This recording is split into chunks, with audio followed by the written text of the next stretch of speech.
At just 17, Martha was already a single mother of twins. Everyone in the village mocked her. They called her names, whispered behind her back, and laughed whenever she passed. But one day, something happened that turned her shame into the greatest story ever told. What secret did this young girl hold, one that would later make her the first billionaire in her city? Sit back and let's uncover Martha's unbelievable journey. The afternoon sun burned over the village stream. Women and children crowded around, fetching water, laughing, gossiping. But far from the laughter stood Martha. Her faded dress clung to her thin body as she struggled at the water's edge. On her back, a crying baby. In her arms another, both restless, both hungry. She tried to balance a heavy water container on her head, but her weak body trembled. From behind her, whispers began to rise. Look at her. Just 17 and already has 2 children. Who will marry her now? Even grown women struggle with one child. Their laughter cut deeper than any wound. Some shook their heads in pity. Others stepped aside, as if shame itself walked with Martha. Her lips stayed tight, but tears burned in her eyes. She bent to lift the container again, but one baby almost slipped. She caught him quickly, gasping for breath. At the far end of the stream, 2 young women, Stephanie and Cynthia, watched silently. Stephanie finally whispered, "She can't do it alone. Let's help her." Without waiting, they dropped their buckets and ran toward her. "Sister, please let us help you," Stephanie said kindly, but Martha turned sharply, her voice filled with pain. "Don't touch me. Who sent you? Tell me." The babies cried louder. People nearby turned to stare, whispering even more. "Nobody sent us," Cynthia said softly. "We just saw you struggling." "Yes," Stephanie added, "we don't mock you, we only want to help." Martha's eyes filled with confusion and hurt. "Everyone laughs at me," she said, trembling. "I don't need pity." "It's not pity," Stephanie replied gently. "It's kindness. We're not like them. We want to be your friends." Martha looked at them for a long time. "Friends," she whispered. "Do I even deserve friends?" "Yes," Cynthia said firmly, "and today we'll show you." Martha sighed deeply and nodded. "All right, please carry it, but don't ever betray me." Stephanie lifted the heavy container, while Cynthia carefully took one of the twins from Martha's tired arms. The villagers fell silent.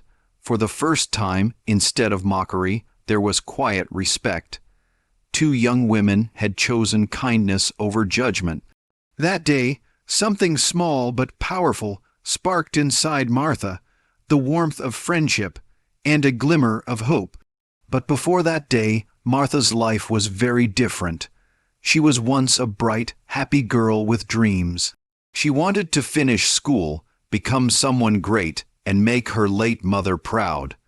Then tragedy struck. Her mother fell ill and passed away, leaving Martha completely alone, no father, no relatives, no one to hold her through the long, cold nights. In her loneliness, she turned to Victor, her childhood friend. He comforted her. Every evening they sat under the mango tree, talking about life.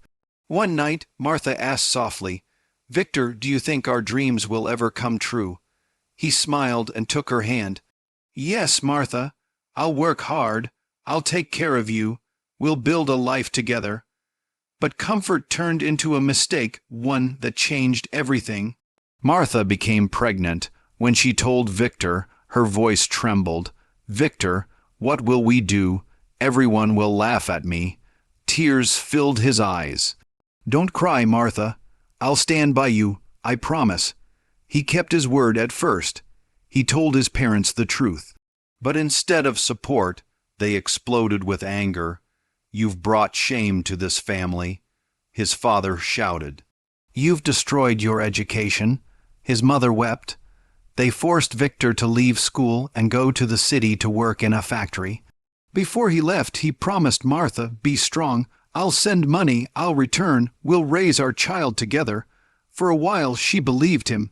But weeks later a letter arrived, and with it the death of her last hope. There had been an accident at the factory. Victor was gone. Martha fell to the ground, clutching the letter to her chest. God, why have you left me all alone? She cried into the night. No one answered. Still, she made a vow. I will keep this pregnancy, even if the world hates me. I will not throw my children away. Months later, in pain and tears, Martha gave birth to twin boys, Kevin and Kenneth. But instead of joy, she was met with mockery. At her age, 2 children already. What a shame, she's ruined her life. But Martha lifted her chin. Holding her babies close, she whispered, My sons, I will raise you with dignity. I will fight for you no matter what. Not long after, another battle began, one that would test her courage more than ever. Her late mother's cousin, Uncle Samuel, began visiting. During the funeral, he had acted like a hero, paying for drinks and organizing things.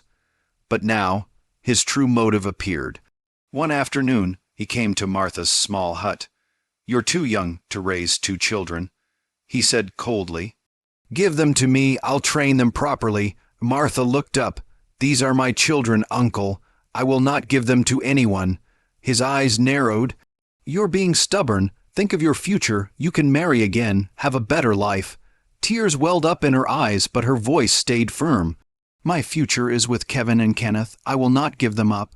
Then came his real goal, if you truly care for them. He said, Sign over your father's land by the stream. I'll manage it for their upkeep. Martha stood, clutching her baby tighter. No, Uncle, that land is for my children. My father left it for us. I will never give it to you. Samuel's face hardened. You'll regret this. He spat and stormed out. A week later, he returned with 3 men, shouting loudly for everyone to hear. Custom gives us the right to care for orphans. You cannot raise these children alone. The neighbors gathered, whispering, but Martha stepped out, holding Kevin in one arm, Kenneth on her back. Her eyes were red, but her voice did not shake. These are my children. This land belongs to them. I will not surrender them to anyone. If you want to fight, then fight, but I will never give them away. The men went silent. Even Uncle Samuel couldn't look her in the eye. That day, Martha realized her fight was far bigger than mockery or hunger. She was fighting for her dignity, her children, and her future. Then came another trial. One morning, little Kenneth fell sick. His small body burned with fever, his cries weak and painful.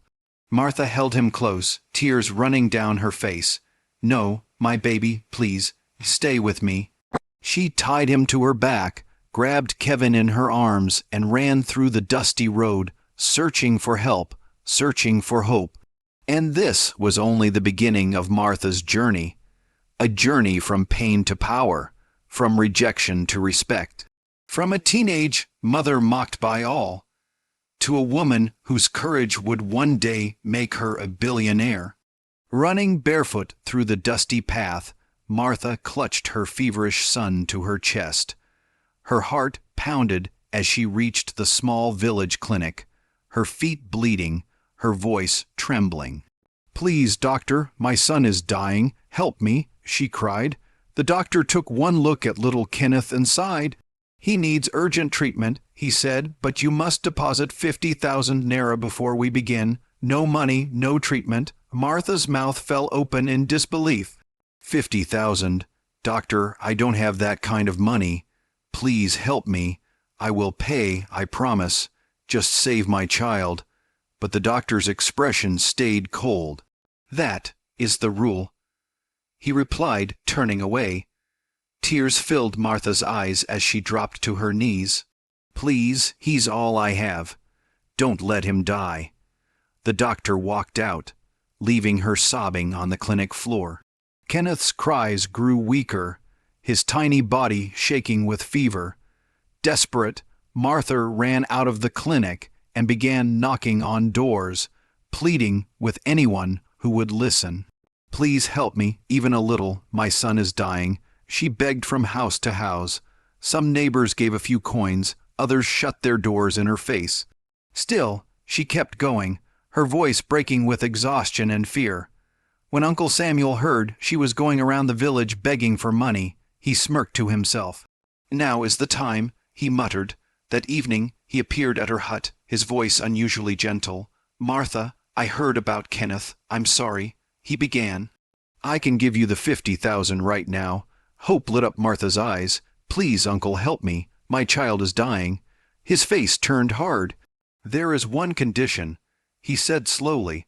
The land by the stream. Sign it over to me, and I'll give you the money. Martha froze. She looked from her sick child to her uncle, her lips trembling. You want me to sell my father's land for my son's life? Yes, he said coldly. It's a small price to pay. Choose, Martha. The land or the child. Tears streamed down her cheeks as she fell to her knees. Uncle Samuel, please don't use my pain against me. That land is all my children have left. But his expression stayed cruel. Then let the boy die, he said, turning away. No, Martha screamed, her cry echoing through the village. Neighbors rushed over, shocked by what they heard. When she explained, some were moved to tears. They searched their small savings, 500 here, 1,000 there, until by morning they had gathered enough. Martha ran back to the clinic at dawn. The money was paid and Kenneth was treated. Slowly, his breathing calmed. Color returned to his little face. Martha held him close, whispering through her tears, I will not lose any of my children, not while I still breathe. But deep down, she knew Uncle Samuel would not stop until he got that land. What she didn't know was that the same land he wanted so desperately would soon become the key to her destiny. A few weeks later, something unexpected happened in the village. A man named Mr. Peter returned after many years abroad. The elders remembered him well, a hard-working young man who had left over 20 years ago, built a successful life overseas, and was now back to build a house for his aging mother. The news spread fast. Some villagers were jealous, others curious, and some simply wanted to see the man who had made it. One bright morning, Mr. Peter took a walk with his mother through the village. The old woman's face shone with pride as she showed him the lands she had bought with the money he sent over the years.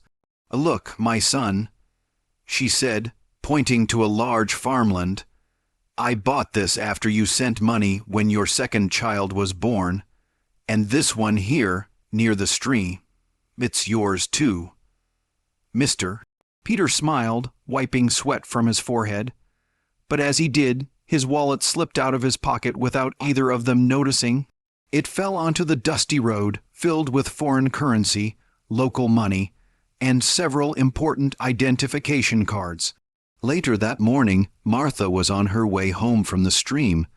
A heavy 25-liter gallon of water rested on her head. Kenneth was tied to her back, and Kevin rested in her arm. The sun beat down mercilessly, but she kept walking. Every drop of sweat told the story of her struggle. Then, something on the ground caught her eye. A black leather wallet. She stopped and frowned. "What's this?" she murmured. It looked expensive, too fine for anyone in her village to own. She hesitated. Maybe it belongs to someone dangerous, she thought. If I pick it up, they'll say I stole it.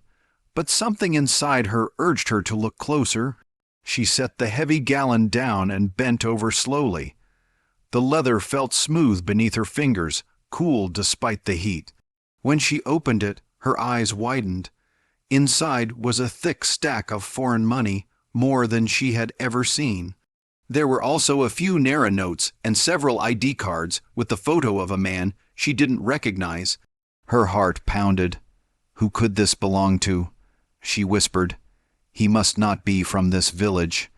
She imagined the villagers' voices in her head. If you take it, they'll call you a thief. If you leave it, someone else will take it. Finally, she made a decision. She hid the wallet carefully inside the fold of her wrapper, lifted the heavy gallon back onto her head, adjusted Kenneth on her back, and continued her slow walk home. She didn't know that the small act of honesty she was about to show would soon open a door that would change her life forever. When she reached her hut, she found Stephanie and Cynthia waiting outside. "Ah, you're back," Cynthia said, smiling. She rushed forward to help lift the heavy gallon from Martha's head. "Thank you," Martha murmured. Stephanie picked up little Kevin and kissed his cheek playfully. Laughter briefly filled the air, but Cynthia noticed something strange. Martha's smile didn't reach her eyes. She looked worried, lost in thought. "Martha, what's wrong?" Cynthia asked gently. "You look troubled." Martha sighed and sat down on the small wooden bench outside her hut. "My sisters, something happened on my way back from the stream." "What is it?" Stephanie asked quickly. Martha hesitated, then slowly untied her wrapper. From within the folds she pulled out the black wallet. Stephanie and Cynthia leaned forward, their eyes widening. "What is that?" Cynthia asked. "I found it by the roadside," Martha replied quietly. She opened it, and both women gasped. Inside was a large amount of foreign money, more than either of them had ever seen, and tucked beside it were Naira notes and several ID cards. "Oh my goodness," Cynthia whispered. "This is more money than I've ever seen in my life." Stephanie picked up one of the cards and studied the photo carefully.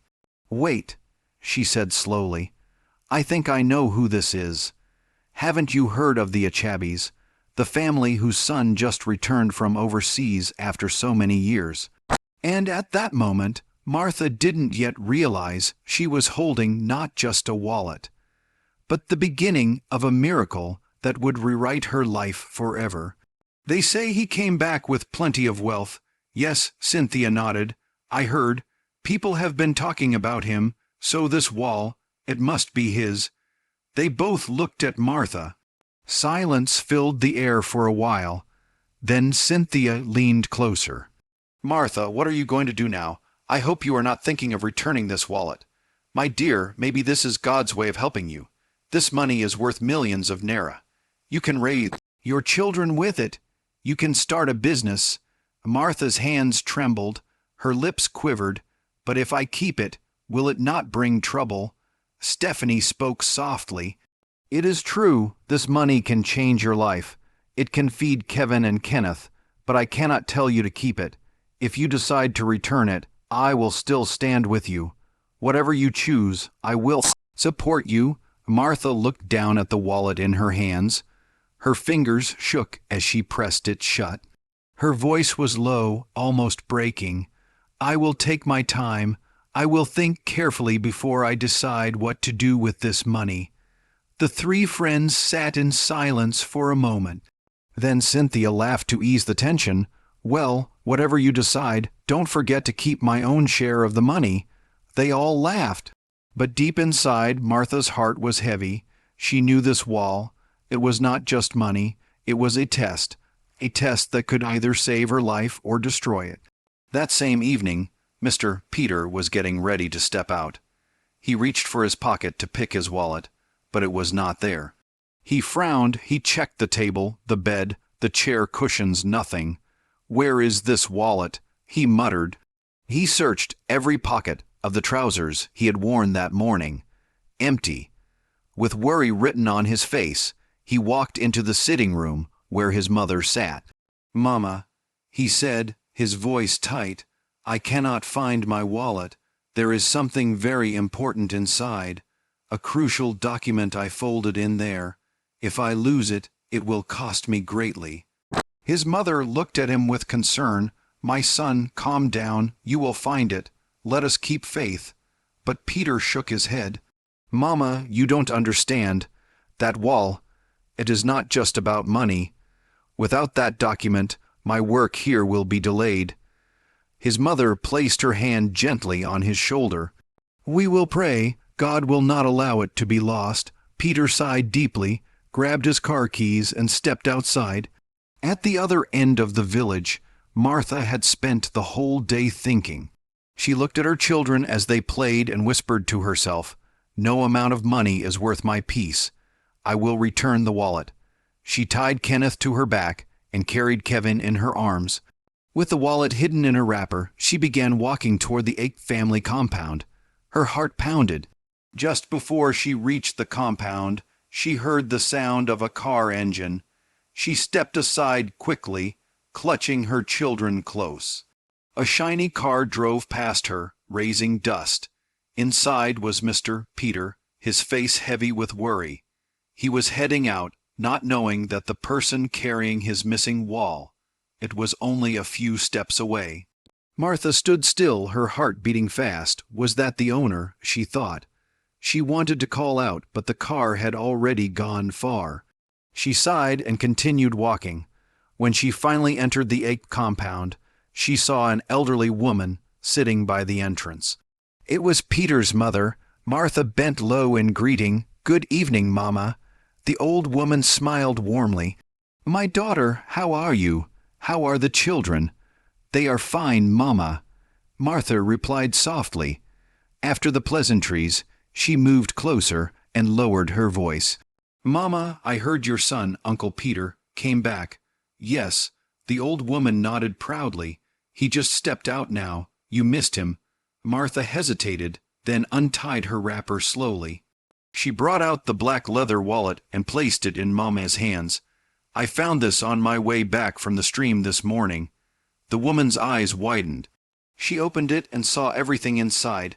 "My daughter, my son has been searching for this since morning. You do not know what you have done. God bless you. You are such a good girl." Martha lowered her head humbly. "It is nothing, Mama. I only did what is right." The old woman squeezed her hand with gratitude. "May the Lord reward you.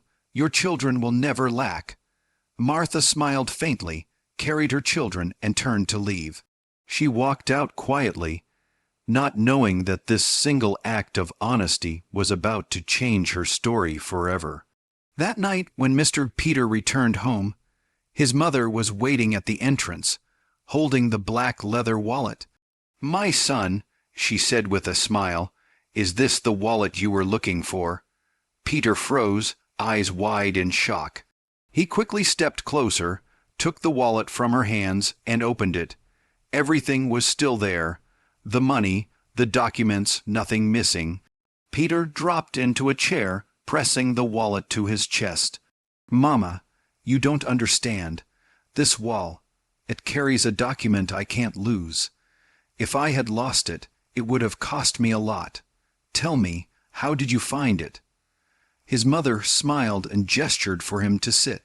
"Calm down, my son. Let me tell you the story." Peter leaned forward eagerly. His mother began. "Earlier today, after you left, a young girl came here. She carried 2 babies, one tied to her back and one in her arms. She bent down and greeted me with respect. Then she pulled this wallet from her wrapper and gave it to me. She said she found it on the road near the stream." Peter raised his head quickly. "A young girl? Who is she?" His mother's eyes softened. "Her name is Martha. She is only 17, an orphan. She lost both parents. People in this village mock her every day because she has 2 children at her age. But in all her suffering, she returned what was not hers. My son, that girl is honest and kind." Peter was silent for a moment, staring at the wallet. His heart was moved. "So, the same girl everyone talks about, the one they laugh at?" "Yes." His mother nodded. "The same one. They call her names, they shame her. But today, she proved her heart is pure." Peter leaned back, a mix of relief and pity on his face. "Mama, this world is strange. The people we despise may be the ones with the greatest hearts. If this girl had kept the wallet, I wouldn't have known, but she brought it back." His mother reached for his hand. "Tomorrow, you must visit her. You must thank her yourself. She deserves it." Peter nodded firmly. "Yes, Mama, tomorrow I will go to her. I will not forget what she has done."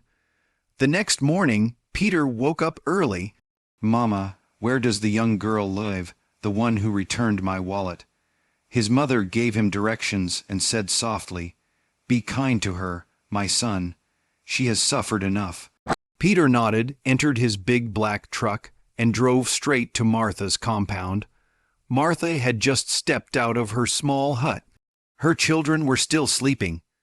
She was about to sweep the compound when she saw a huge black truck parked quietly outside. Her heart skipped. Who could this be? She thought. Inside the truck sat a man watching her. Slowly, the door opened and Mr. Peter stepped out. He was tall, well-dressed, with a calm strength in his face. Martha quickly bent her knees in greeting. "Good morning, sir," Peter smiled. "So, you are the Good Samaritan who returned my wallet yesterday?" "Yes, sir," Martha answered softly. Peter took a step closer. "My mother told me about you. She told me how you have suffered, how people mock you every day. Yet when you found my wallet, you returned it without touching a single thing, even the narrow notes. You did not take them. You are a good girl. You don't deserve the pain you are going through. And to think you are just about the age of my own daughter." Martha's eyes filled with tears. She said nothing. Peter reached into his pocket and pulled out an envelope. He held it out to her. "From today, you will no longer carry this burden alone. Take this money. Use it for yourself and your children. Think carefully about what you want to do with your life. When you are ready, come to me. I will help you." Martha fell to her knees, clutching the envelope. Tears rolled down her cheeks. "Thank you, sir. Thank you. May God bless you." Peter touched her shoulder gently. "Stand up, my daughter. This is only the beginning." For the first time in a long while, hope filled her heart. Days later, Stephanie and Cynthia came to visit. They found Martha washing her children's clothes while the boys played nearby. "Ah, our friend," Cynthia called out happily. "How are you today?" "I am fine, my sisters." Martha smiled. After greetings, Cynthia leaned forward eagerly. "Martha, tell me, what did you finally do with that wallet? I hope you didn't return it." Martha smiled playfully. "Sorry to disappoint you, my dear friend. I returned it that same day." Cynthia threw her hands up. "Ah, Martha, you and this your holy heart." But Stephanie nodded. "You did the right thing. Even if you had used the money, it would not have lasted. Money that does not belong to you cannot bring peace." Martha nodded. "Yes, that is true, but let me tell you what happened after. The very next morning the man himself came to my house. He appreciated me, gave me money, and told me to think about what I want to do with my life. He promised to sponsor me." Stephanie and Cynthia's faces lit up. Martha, this is wonderful." Cynthia clapped. "So what business will you do now?" Martha sighed. "I don't know yet." They sat in silence for a moment until Stephanie spoke. "What about poultry farming?" Martha looked curious. "Poultry? Yes," Stephanie said. "My cousin in the next village runs a poultry farm. He produces over 50 crates of eggs every day. Imagine selling each at 5,000 naira. That's big money." Cynthia nodded. "That's true, eggs sell every day." Stephanie leaned closer. "You already have land. It will need money, yes, but if that man will sponsor you, this is the perfect business." Martha thought for a long while. The laughter of her children filled the air. Finally, she looked up, eyes wet. "This sounds like the perfect idea. Thank you, my sisters. You both are truly God's gift to me." That night, she couldn't sleep. She kept thinking about the poultry idea. "What if I fail?" she whispered. "What if I lose everything?" She looked at her sleeping children. "I cannot fail them. This is about them." Her heart trembled, but then she remembered a line from a book she once read. "The biggest risk is not taking any risk." Slowly, she sat up. "If I don't try, I've already failed," she said. "I will do it." The next morning, she tied Kenneth to her back, carried Kevin, and walked to the egg compound. As she arrived, Mr. Peter's truck drove in. He smiled warmly. "How are you, Martha? I trust your children are fine." "Yes, sir, thank you," she replied shyly. He parked, stepped out, and invited her inside. After greetings, he asked, "Have you thought about what I told you last time? Have you decided what to do?" Martha nodded. "Yes, sir. I want to go into poultry farming, especially egg production." Peter leaned forward, impressed. "Tell me more." Martha spoke with confidence. If I start with 500 hens, they can give me at least 15 crates of eggs daily. Eggs sell fast. I know there are risks, but I'm willing to learn. My friend's cousin in the next village can mentor me." Peter and his mother listened, impressed. When she finished, Peter smiled. "You are brilliant, Martha. I believe you will succeed." His mother added, "But who will help you with your children?" Peter nodded. "Good point, Mama. Martha, you'll need a helper. We'll pay her monthly. You'll have time to run your farm." Then he said, "Find out the cost of everything building the poultry house, equipment, and 1,000 chicks." Martha gasped. 1,000 chicks? "Oh, sir, that's too much." Peter smiled. "This is just the beginning. If you run it well, I'll expand it to 5,000. Your days of crying are over." Tears filled Martha's eyes. She pressed her children close. "Thank you, sir. Thank you, Mama. May God bless you." Peter's mother smiled warmly. "You deserve it, my daughter. You have been through too much." From that day, Martha wasted no time. She met Stephanie's cousin, who agreed to mentor her for free. With her children cared for and her heart full of determination, Martha began to learn everything about poultry farming: how to feed the birds, how to clean the cages, and how to build a business that would one day lift her family out of poverty forever. Martha learned quickly about poultry farming, how to prevent diseases, keep records, and care for her birds. A few weeks later, when she was ready to begin, Mr. Peter fulfilled his promise. He provided all the money she needed to set up her farm. From building the poultry house to buying equipment and bringing in 1,000 chicks, everything was covered. Martha was full of excitement and gratitude. Every day, she worked with determination, feeding the birds, cleaning their pens, and applying everything she had learned. Slowly, her small farm came alive with life and sound. One bright morning, as she scattered feed for the birds, she heard a deep voice behind her. Startled, she turned quickly, only to find Stephanie and her cousin standing there, smiling. "Ah, you people almost scared me," Martha said, laughing.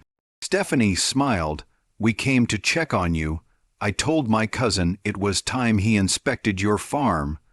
Her cousin walked slowly through the poultry house, nodding as he observed. "Everything looks good," he said. "You're keeping the place clean and the birds are healthy. Keep it up and you'll succeed." Martha's heart swelled with joy.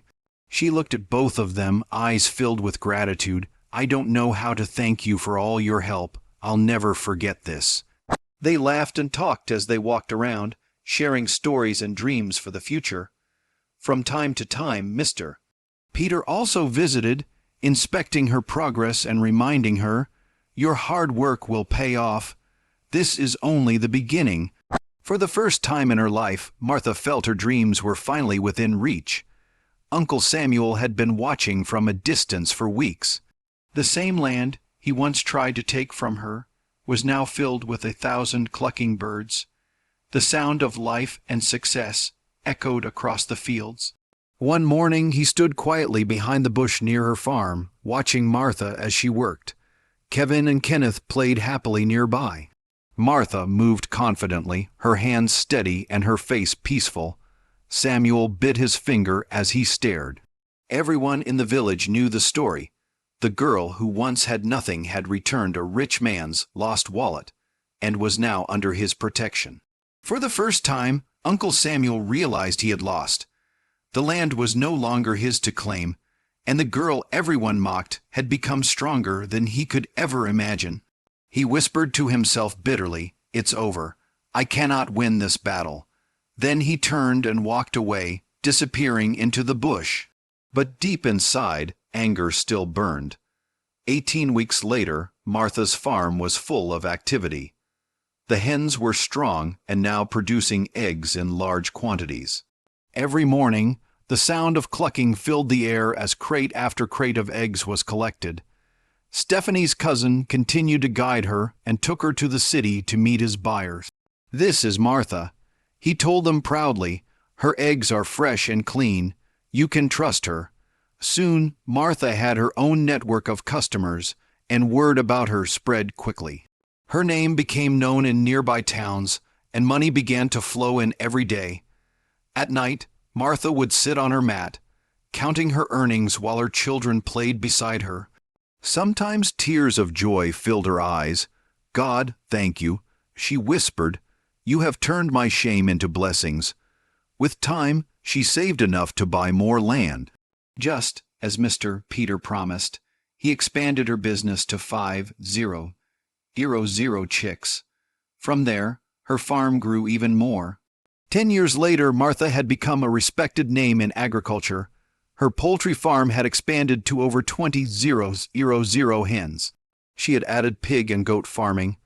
Every morning, more than 550 crates of eggs left her farm in vans she bought with her own money, supplying many cities. The income was huge, and millions of naira came in every week. Martha invested wisely, building houses in different cities and renting them out. Her 2 sons, Kevin and Kenneth, were no longer the poor children people once mocked. They were now studying in one of the best secondary schools in the country.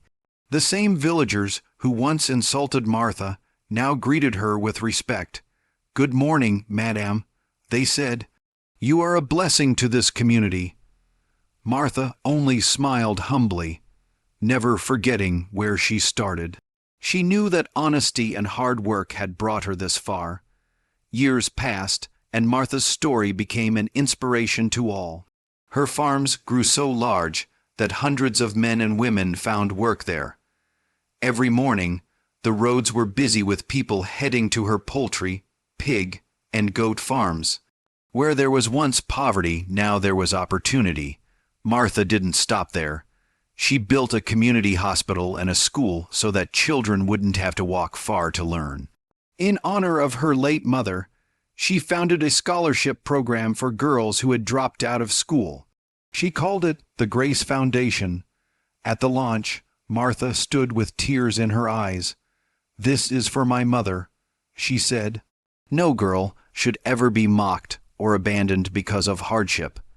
Stephanie and Cynthia stood proudly beside her. They were no longer just friends, they had become directors of her foundation, helping her change more lives. Martha also remained close to Mr. Peter and his family abroad. Whenever they spoke, Peter would say, "I am proud of the woman you have become. You are proof that honesty and hard work bring true success." Martha treated Peter's mother as her own, caring for her until her final days. As for the villagers who once mocked her, they now bowed their heads in shame when they saw her. Some apologized, others stayed silent, but everyone had learned a lesson. One evening, Martha stood outside her large home, watching Kevin and Kenneth return from school in their smart uniforms. They ran into her arms, laughing as their driver smiled nearby.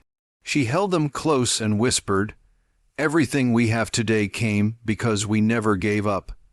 Never looked down on anyone because of where they are now. Life can change in a single moment." The golden sunset glowed behind her, the light falling on the once rejected girl who had become the pride of her people.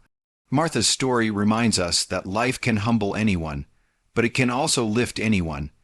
Never look down on others because of their current struggles.